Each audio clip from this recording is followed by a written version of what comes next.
Il est indéniable que Kim Jong-un, le leader suprême de la Corée du Nord, dirige le mystérieux royaume ermite d'une main de fer. Mais sa politique étrangère irritante et ses violations des droits de l'homme maintiennent l'économie du royaume incroyablement faible, à tel point que le revenu annuel moyen d'un Nord-Coréen n'est que de 1300 $. Mais Kim vit somptueusement en amassant pour lui-même les maigres biens du pays. De l'achat de montres valant des millions de dollars à des flottes de voitures classiques, et même une péniche de fête surdimensionnée, ces dépenses sont hors de contrôle. Alors gardez la tête haute, parce que je vous promets que votre mâchoire va tomber par terre quand vous verrez à quoi ce dirigeant gaspille l'argent de son pays.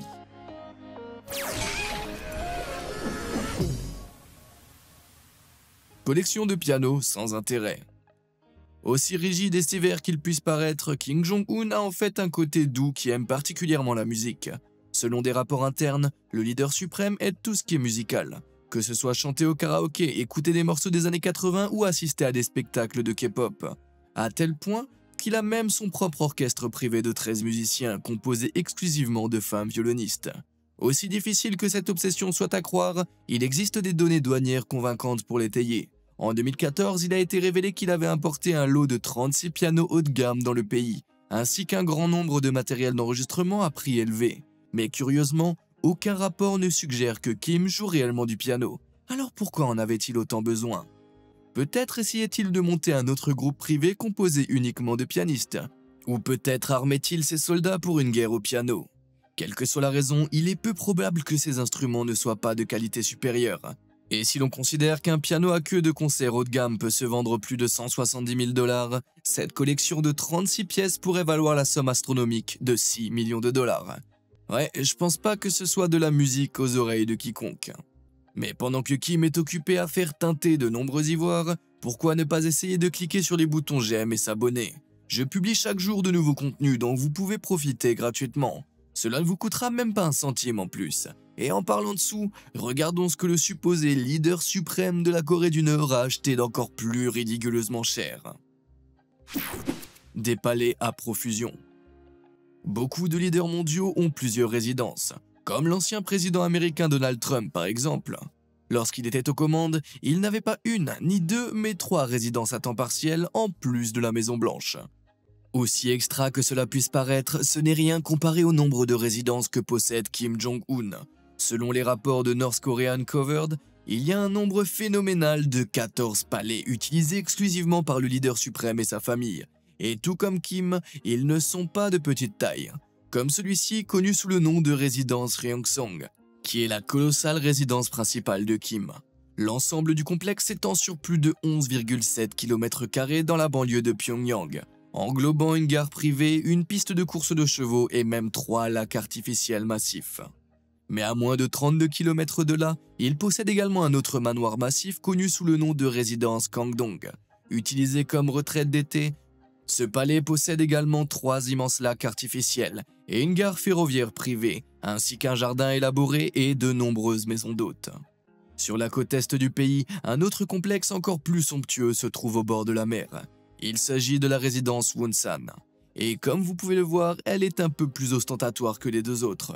Relié à un immense stade de sport et à un parc aquatique, le terrain de ce grand complexe contient 10 villas séparées, un port privé, un terrain de basket et même un théâtre.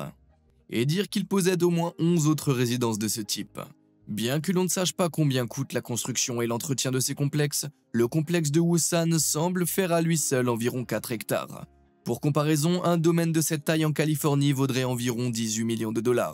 Mais je doute que l'immobilier soit aussi cher en Corée du Nord à cause du communisme. Cinéma secret. Une chose que l'on trouve dans presque toutes les maisons de millionnaires est une salle de cinéma privée. Mais même dans ce cas, la salle privée de Kim Jong-un est la plus chère, ou dans ce cas, le popcorn. Selon des informations non confirmées, son père et ancien dirigeant suprême, Kim Jong-il, était totalement obsédé par les films et le cinéma, à tel point qu'il a construit une salle de cinéma privée de 1000 places pour lui et ses proches camarades. À titre de comparaison, une salle de cinéma classique compte environ 200 places. Il s'agit donc d'un écran géant. En outre, l'ancien dirigeant a affirmé posséder plus de 30 000 VHS et DVD de superproductions hollywoodiennes telles que Titanic, Gladiator et Godzilla. Les derniers VDVD coûtant jusqu'à 20 $, cela signifie qu'il possédait des films d'une valeur de 600 000 $. Mais depuis sa mort en 2011, Kim Jong-un a probablement enrichi la coûteuse collection de son père, sachant que Netflix n'est pas disponible en Corée du Nord. Mais quoi qu'il regarde, je ne pense pas que des titres comme The Interview ou Team America figurent dans sa bibliothèque. Engager les Globetrotters de Harlem.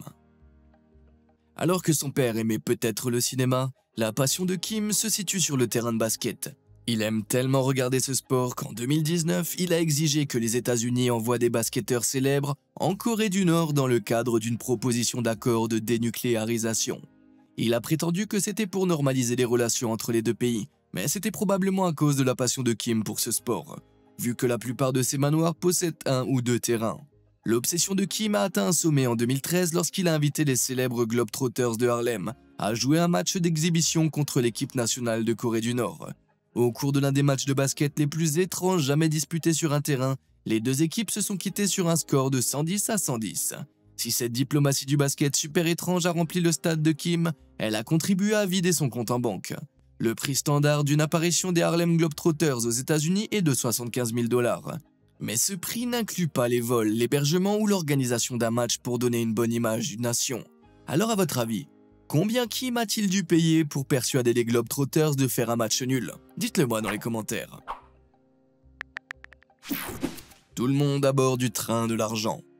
Lorsqu'il s'agit de se déplacer dans un royaume fermé, la dynastie des Kim a toujours fait confiance au rail. En effet, le père de Kim Jong-un, Kim Jong-il, avait une peur bleue de l'avion. Au lieu de prendre l'avion, il a donc exigé 90 voitures de train de luxe pour répondre à tous ses besoins en matière de voyage au long cours. Ces wagons comprenaient une voiture-restaurant, une voiture de conférence colossale, plusieurs saloons et même des cuisines équipées pour servir des plats japonais ou français. Son fils bien sûr en a hérité, et il a depuis rénové aux frais de son pays. Une voiture par exemple est maintenant bordée de rangées de sièges en cuir rose, et l'ancienne voiture de conférence de son père a été parée d'un lambris de blanc moderne.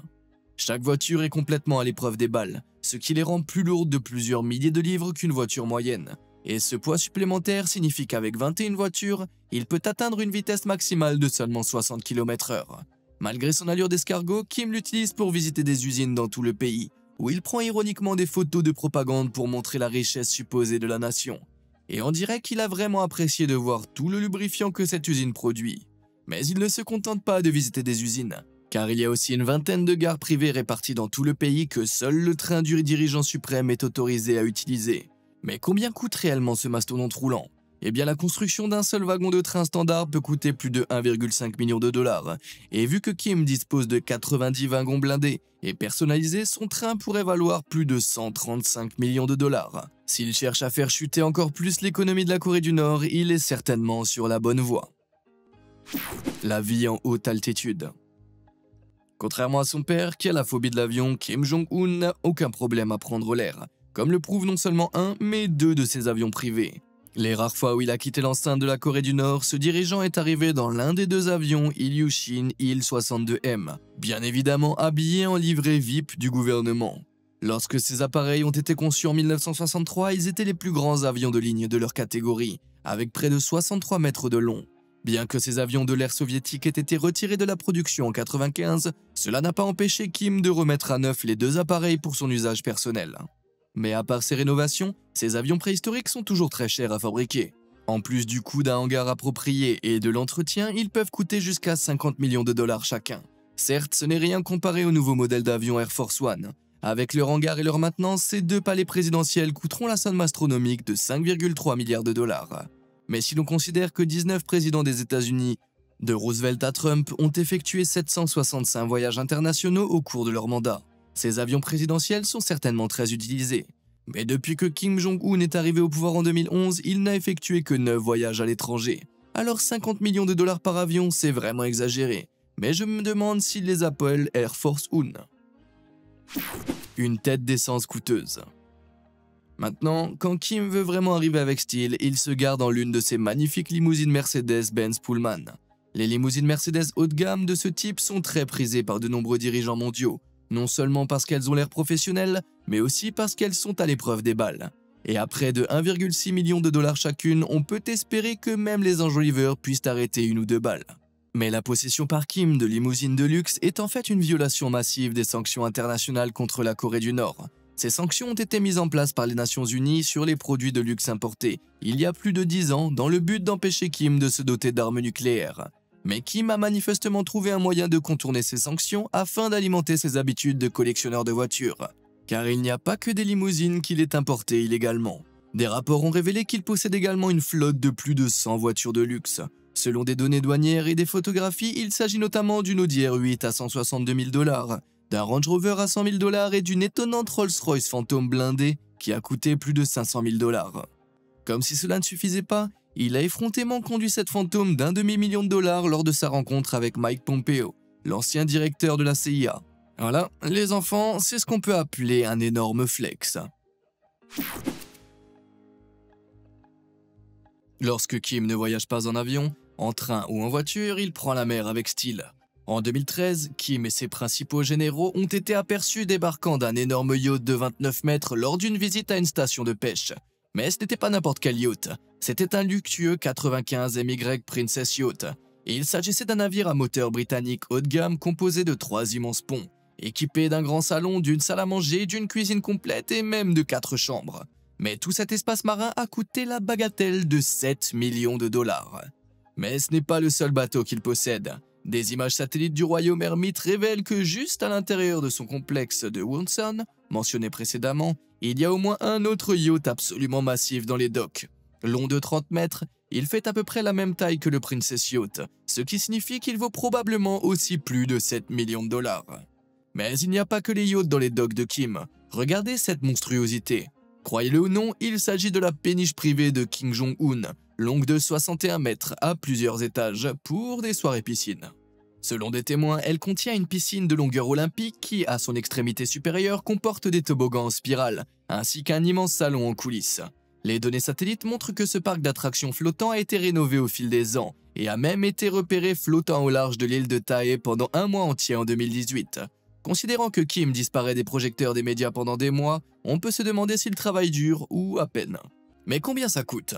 Eh bien, pour comparer, cette énorme péniche tiki de 37 mètres a été mise en vente pour 1 million de dollars en 2015. Donc, si l'on considère que la péniche de Kim fait presque 2 fois cette taille, elle doit être un flotteur de plusieurs millions de dollars.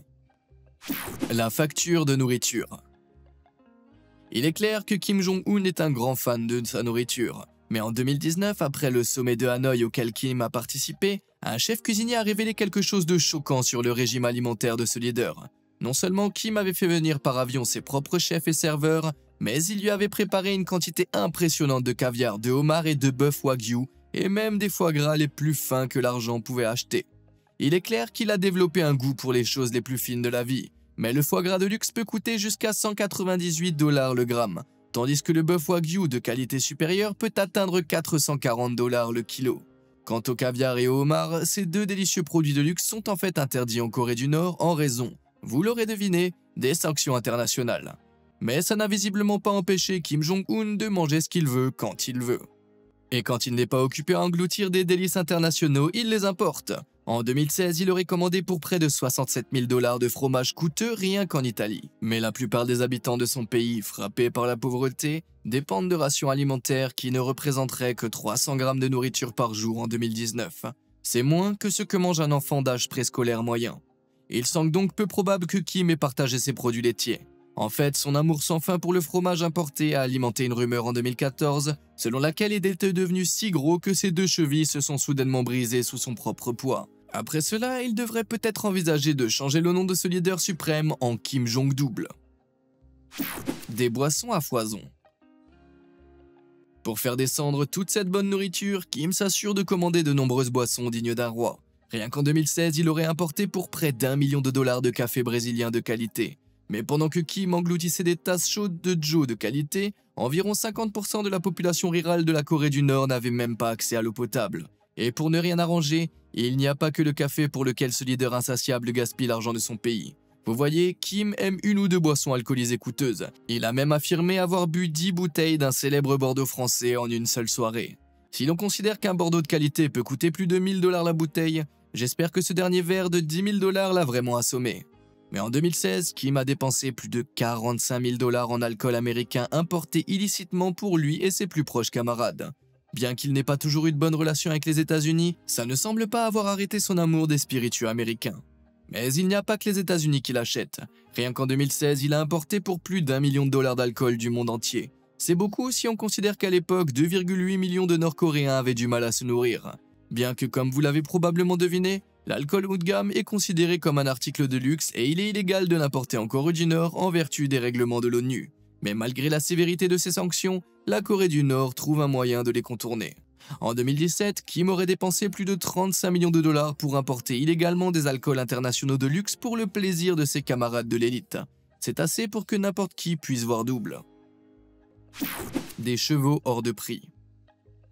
Il n'y a pas que le président russe Vladimir Poutine qui aime poser pour des photos à cheval. Le roi Jong-un a également un penchant pour les poneys. Bien qu'heureusement, il aime le faire en gardant sa chemise. Mais pour ce shooting, Kim n'a pas voulu lésiner sur les dépenses. Il a dépensé la somme astronomique de 75 000 dollars pour acheter 12 chevaux de race en provenance de Russie, afin de donner l'impression aux citoyens de la Corée du Nord d'être en pleine forme. Et ça, ce n'était que pour une séance photo. Entre 2010 et 2019, les données douanières montrent que Kim a importé pas moins de 138 chevaux de Russie, pour un montant monumental de 584 000 dollars, en insistant sur le mot « monumental ». Mais pendant que Kim est occupé à faire du cheval, il est probablement inconscient du fait que sa séance de photo à 75 000 dollars a coûté à elle seule l'équivalent d'une année entière de salaire pour 60 Nord-Coréens. Je sais pas pour vous, mais je pense qu'il doit mettre un frein à ses pitreries équestres. Des montres inutiles. Lorsque Kim se présente sur la scène internationale, il est généralement vêtu d'un costume sombre et boutonné, et son visage est parfaitement accentué par sa coupe de cheveux super carrée. Mais aussi banal qu'il puisse paraître, il porte à son poignet quelque chose d'un peu plus somptueux. Plus d'une fois, le leader suprême a été vu portant de très belles pièces d'horlogerie suisse, comme ici lorsqu'il a assisté à un essai de missile en portant une montre bracelet IWC porte-au-finet automatique, qui coûte près de 14 000 dollars. Et ici, lors d'un autre essai de lancement de missile, il portait une montre Movado Museum très chic. 2 ans seulement après avoir pris le contrôle du pays, les dépenses de Kim en montre suisse ont presque quadruplé, passant d'environ 64 000 dollars en 2010 à plus de 230 000 en 2012.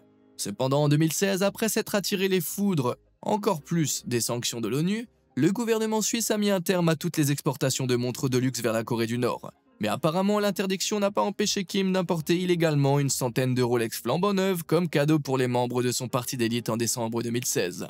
De nombreuses Rolex haut de gamme coûtant environ 10 000 dollars l'unité. Kim pourrait avoir dépensé plus d'1 million de dollars pour ses seuls cadeaux. Aussi contestable que ça puisse paraître, personne ne nie que le leader suprême dépense vraiment beaucoup pour sa propre collection de montres, dont certains pensent qu'elle vaut 8,2 millions de dollars. Quelle perte de temps. Le grand train de vie de sa femme. Si Kim n'a pas peur de vivre en grand à plus d'un titre, sa femme, Ri Sol-ju, ne s'encombre pas non plus. Kim la garde parée de toutes les plus belles tenues. Ces dernières années, elle est apparue lors d'événements de presse et de réunions internationales dans des tenues de plus en plus occidentales, assorties de quelques articles de marque, comme ici où elle portait une pochette Dior qui a coûté la somme incroyable de 1600 dollars. Elle a également été aperçue avec plusieurs autres sacs dont on pense qu'ils valent plus de 1500 dollars chacun. C'est pas grand chose comparé à ce que Kim dépense en chevaux, en montres et même en fromage, mais un seul de ses sacs à main coûte à peu près le même prix que le salaire annuel d'un citoyen nord-coréen. Et son style de vie somptueux l'a rendu impopulaire auprès du peuple. On dit qu'une épouse heureuse est synonyme de vie heureuse, mais ça vaut-il vraiment le respect d'une nation entière? Les besoins en escouade du plaisir. Bien qu'il ait une jolie et coûteuse épouse, Kim Jong-un n'est pas un homme monogame. Depuis l'époque de son grand-père, tout aussi corrompu, Kim Il-sung, la famille régnante dispose d'un groupe de dames connu sous le nom déroutant de l'escouade du plaisir. Ces jolies femmes sont triées sur le volet au sein de la population pour divertir le dirigeant suprême et ses camarades en chantant, en dansant et d'autres actes plus exotiques. Avoir un tel harem semble inventé, mais si l'on considère que Kim Jong-un lui-même est le fils d'une des nombreuses maîtresses de son père, c'est malheureusement logique. Mais entretenir un harem très médiatisé ne va pas sans dépenses. Rien qu'en 2016, le leader suprême aurait dépensé 3,5 millions de dollars en lingerie pour toutes les femmes de sa vie. Peut-être qu'on devrait commencer à l'appeler Streng Jong-un à la place. Bien que je ne sois pas sûr de la véracité de cette affirmation, même en Occident, la lingerie la plus chère n'attaque environ 1000 dollars par ensemble. Donc à moins qu'il n'ait acheté un nombre ridicule de 3500 ensembles épicés, cette affirmation ne tient pas debout. Ce qui serait le cas si son harem était composé de plus de 2000 femmes, ce que certains médias prétendent être le cas. Cependant, certains rapports affirment que cette dépense de 3,5 millions de dollars incluait également des costumes. Faisons comme si, pour le bien de nos esprits innocents, il ne s'agissait que d'une sorte de cosplay super impressionnant, hein. Longévité et libido?